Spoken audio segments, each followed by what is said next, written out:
Nagsagawa ng forced harvest ang ilang bangus growers sa Western Pangasinan dahil sa banta ng fish kill. May detalye si Jasmine Gabriel Galban.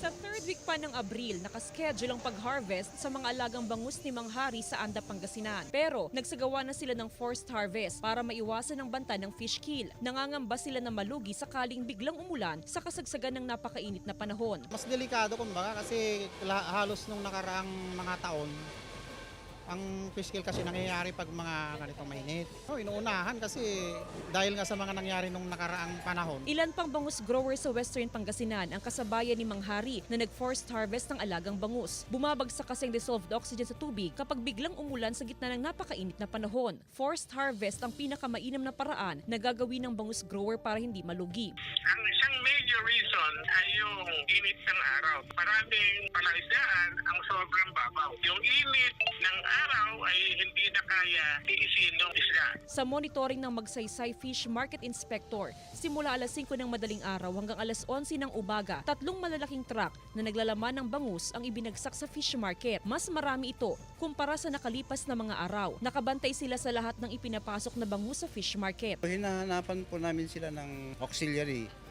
tsaka yung minuta na bilang ng bangus na dala nila, banyera. So yun po, mahigpit na binabantayan o minomonitor po namin araw-araw.